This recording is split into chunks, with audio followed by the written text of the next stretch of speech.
அனைவருக்கும் வணக்கம். அன்பில் மகேஷுக்கும் உதயநிதிக்கும் இடையில ஒரு புகைச்சல் போயிட்டு இருக்கு அப்படின்னு பரவலா ஒரு செய்தி வெளியாயிட்டு இருக்கு. அதே நேரத்துல அன்பில் மகேஷ் தாவேக்காவுல இணைய போறார் அப்படிங்கிற ஒரு செய்தியும் பரவுது. ஒரு எக்ஸ்ட்ரீமான முடிவு. ஆனா அதை பத்தியும் ஒரு தகவல் வெளியாயிட்டு இருக்கு. ஸோ இதை பத்தி நமக்கு சில இன்ஃபர்மேஷன் கிடைச்சிருக்கு. அது என்ன அப்படிங்கிறத இந்த வீடியோல பார்க்க போறேன். அன்பில் மகேஷ் அவருடைய பையன் இனியன். அன்பில் மகேஷ்க்கு 2 பசங்க, ஒன்னு இனியன் ஒன்னு கவின். ஸோ இனியன் இப்ப 12th முடிச்சிருக்காப்புல, இந்த வருஷம் 12th முடிச்சிருக்காப்புல. இந்த பையன் தான் 10th முடிச்சப்போ இன்டர்வியூலாம் கொடுக்குறப்போ பேசுறப்போ நான் பிரெஞ்சை தான் ஃபர்ஸ்ட் லாங்குவேஜா வச்சு படித்தேன் அப்படின்லாம் சொன்ன பையன். ஸோ அந்த பையன் இப்போ 12th முடிச்சப்போ அன்பில் மகேஷ் என்ன நினைச்சிருக்காரு அப்படின்னா, நம்மளை பத்தி தப்பான தகவல்லாம் நம்ம உதயநிதிக்கு போயிட்டு இருக்கு. ஸோ மகனை காரணம் வச்சு போய் மீட் பண்ணலாம் அப்படின்னு உதயநிதியை மீட் பண்ண அன்பில் மகேஷ் முயற்சி பண்ணியிருக்காரு. ஸோ அதுக்கு மகன் 12th முடிச்சிட்டாரு. ஸோ வெளிநாட்டுக்கு படிப்புக்கு போறாரு. இன்பன் நீதி போயிட்டு லண்டன்ல படிச்சார்ல. ஸோ அது மாதிரி மகன் வெளிநாட்டுக்கு போறாரு. ஸோ ஆசீர்வாதம் பண்ணுங்க அப்படின்னு சொல்லிட்டு போய் மீட் பண்ணலாம் அப்படின்னு சொல்லிட்டு எம்.கே. ஸ்டாலின் அவர்களை சந்திச்சு ஆசீர்வாதம் அப்படிங்கிறத மகனுக்கு வாங்கி கொடுத்துட்டாரு நம்ம அன்பில் மகேஷ். ஆனா உதயநிதியை மீட் பண்ணலாம் அப்படின்னு முயற்சி பண்றப்போ உதயநிதி அந்த அந்த முகத்திலேயே நான் முழிக்க மாட்டேன் அப்படின்னு சொல்லிட்டு அன்பில் மகேஷை சந்திக்க அந்த நேரம், அந்த அப்பாயின்மெண்ட் கொடுக்கவே இல்லையா.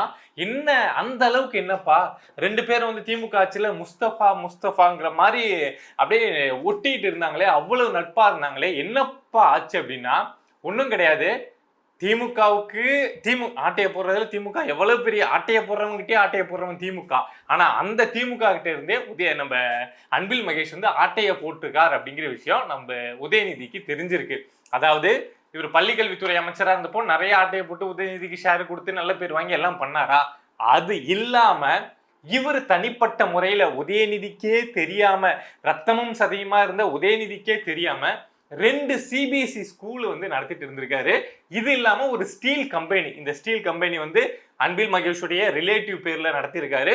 இந்த சிபிஎஸ்இ ஸ்கூல் 2 ஸ்கூலுமே அன்பில் மகேஷோட மனைவி பேர்ல நடந்திருக்கு. ஸோ இந்த விஷயம் உதயநிதிக்கு தெரிஞ்சிருக்கு. இத மாதிரி அன்பில் மகேஷ் நடத்திட்டு இருக்காரு அப்படின்னு. அந்த 2 ஸ்கூலுடைய மதிப்புலாம் பல 100 கோடி சொல்றாங்க. ஒவ்வொரு ஸ்கூலுமே 100 கோடி 200 கோடி மதிப்புன்னு சொல்றாங்க. நீங்க சிபிஎஸ்இ ஸ்கூலுங்கிறதும் ஏதாவது கிராமத்துல சும்மா அப்படியே சின்ன அப்படி நினைச்சிடாதீங்க, பெரிய வேல்யூவா. அந்த ஸ்டீல் கம்பெனி பெரிய வேல்யூவா.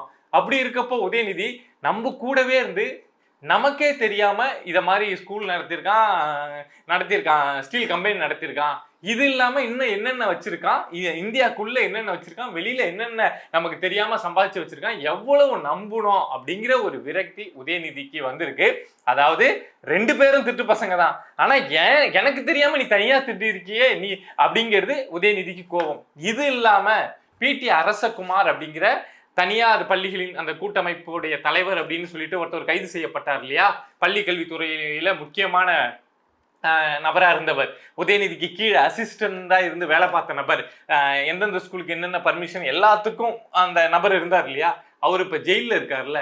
ஸோ அவரு நிறைய முக்கியமான தகவலை நம்ம காவல்துறைக்கு கொடுத்துருக்காரு. அப்புறம் ஜெயில இருந்தா காவல்துறை கூப்பிட்டு விசாரிக்கிறாங்கன்னா உண்மையை சொல்லிதானே ஆகணும். அதாவது உதயநிதி நினைக்கிறத விட அதிகமா ஃப்ராடு பண்ணியிருக்காங்க அப்படிங்கிற விஷயமும், இந்த விசாரணை என்ன பிடி அரசகுமார்ட்ட நடக்குது அப்படிங்கிற எல்லா தகவலும் அங்க இருக்கக்கூடிய அதிகாரிகள் இந்த தகவலை சொல்லிட்டாருங்க, இதை மாதிரி அன்பில் மகேஷ் செஞ்சிருக்காருங்க அப்படின்னு உதயநிதிக்கு போன் போட்டு அதிகாரிகள் சொல்லியிருப்பாங்கல்ல. ஸோ அந்த விஷயமும் போனப்போ இவன் முகத்திலேயே முழிக்க மாட்டேன் அப்படிங்கிற ஒரு இடத்துக்கு உதயநிதி அவரை சந்திக்கவே இல்லையா. தர்மலிங்கம், அன்பில் பொய்யாமொழி, அன்பில் மகேஷ் அப்படின்னு தாத்தா அப்பா மகன்னு 3 பேரும் திமுகவுக்கு அப்படியே ரத்தமும் சதையுமா இருக்கிறவங்க, இவங்க எப்படிப்பா தாவேக்கா பக்கம் போவாங்க அப்படின்னு ஒரு கேள்வி வரலாம். எனக்கும் வந்தது. பட் நாம வரலாறு எடுத்து படிச்சு பாக்குறப்போ என்ன சொல்லுது வரலாறு அப்படின்னா, அன்பில் தர்மலிங்கம் இருக்காருல்ல, அவர் தான் திமுக ஆட்சியில முதல்ல ஒரு பெரிய ஊழல் குற்றச்சாட்டுல சிக்கினது. திமுக பெரிய ஊழல் செய்யறவங்க அப்படின்னு. அதாவது 1970 அந்த பீரியட்ல அண்ணா அவர்கள் இறந்ததுக்கு அப்புறம் ஒரு கெடு வாய்ப்பா நம்ம கருணாநிதி முதலமைச்சர் ஆனார்ல, அந்த அமைச்சரவையில விவசாயத்துறை அமைச்சரா இருந்தவர் தான் நம்ம தர்மலிங்கம்.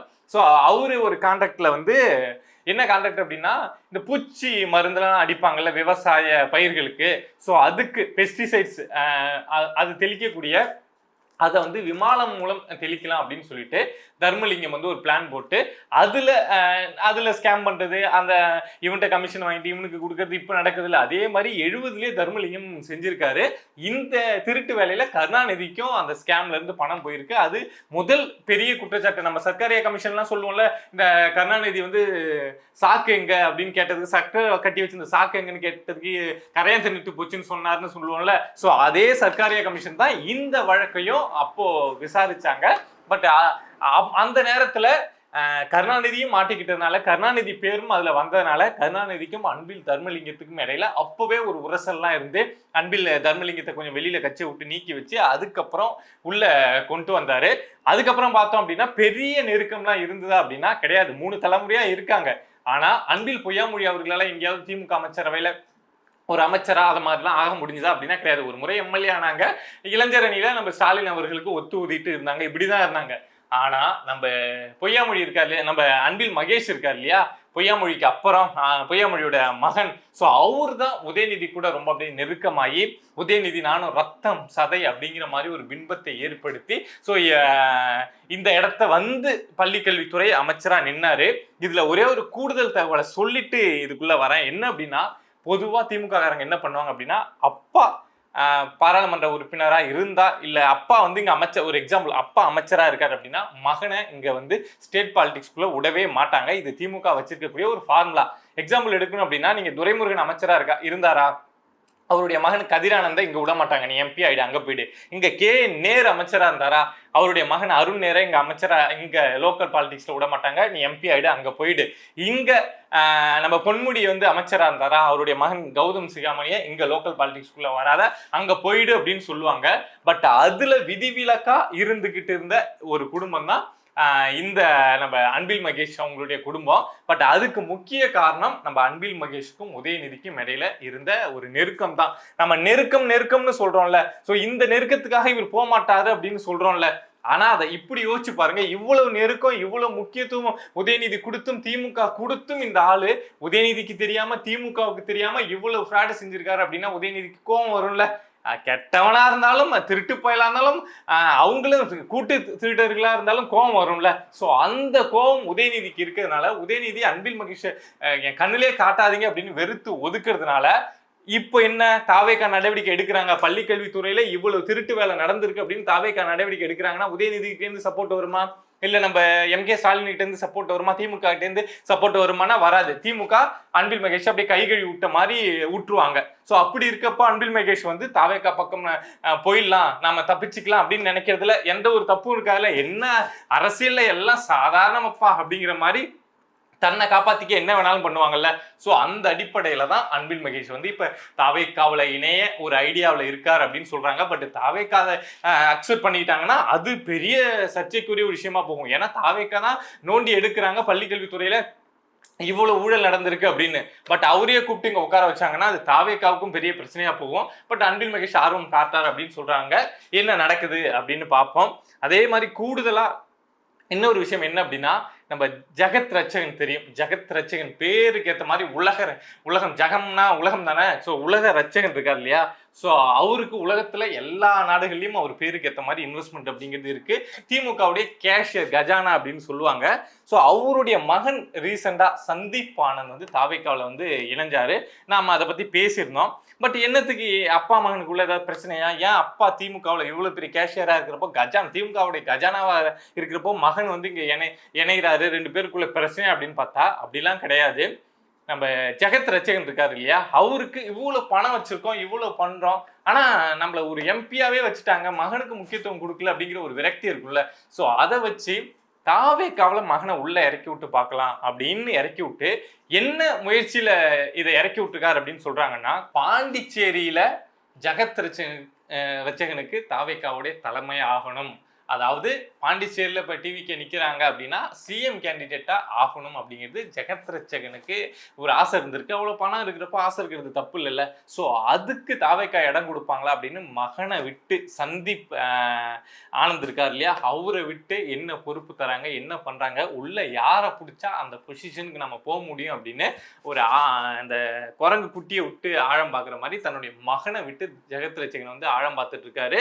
ஸோ அங்க ஒரு சிஎம் கேண்டிடேட் கேண்டிடேட் அந்த கிரேடுக்கு நெக்ஸ்ட் எலெக்ஷன்னா இவங்க தான் இருக்கணும். ஒன்று ஜெகத் ரட்சகன் இருக்கணும், இல்லை அவருடைய மகன் சந்தீப் ஆனந்த் இருக்கணும் அப்படிங்கிற ஒரு முயற்சியில் அவங்க இறங்கியிருக்காங்க.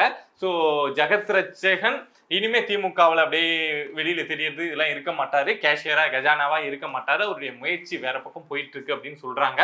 பட் இது நமக்கு கிடைச்ச தகவல், அதை நான் உங்ககிட்ட ஷேர் பண்ணுறேன். இதை மாதிரி நம்மளை சுற்றி நடக்கக்கூடிய விஷயங்கள், அது அரசியல் சார்ந்து இருக்கலாம், இல்லை சமூக பிரச்சனையாக இருக்கலாம், எதுவாக இருந்தாலும் நீங்கள் தெரிஞ்சுக்கணும் அப்படின்னு நினச்சிங்கன்னா மறக்காமல் பிரபா டாக்ஸ் சேனலை சப்ஸ்கிரைப் பண்ணி சப்போர்ட் பண்ணுங்கள். நீங்கள் இருக்கீங்க அப்படிங்கிற நம்பிக்கையில் தான் நான் இங்கே உட்காந்து பல விஷயங்களை தைரியமாக எடுத்து பேசிகிட்டு இருக்கேன். சப்போர்ட் பண்ணுவீங்க அப்படின்னு நம்புகிறேன். நன்றி.